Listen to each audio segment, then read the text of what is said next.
Actually, ang prayer, nagkaman ang Ginoo. Kasi what's ang prayer? Katapos nabot na nagkaman natin dito ang pag-pray, nagpasubad din yung prayer. Nagpasubad din yung prayer. Nagpagdali pa atin. Nga, gimuhat ito ng mga apostles. So, may isang theory dyan, sila prayer is the key of the day and the security in the night. Iba lang yung dito nakapag-pray ka. Nakagawas itong portahan, o nakatulong ka, nakapag-pray ka, nagpasalamat. Katapos buwatit aga, nagpasalamat na salamat din ng ibang tulong. Iba na lang yung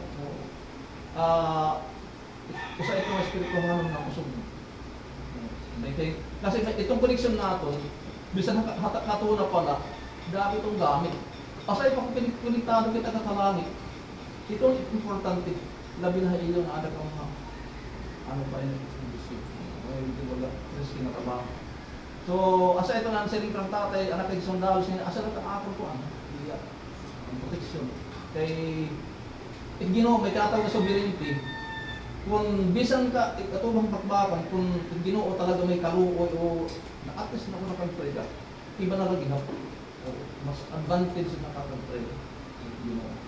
So, pag-pray lang kayo, Lord, once again, we are so thankful for these people in uniform that you are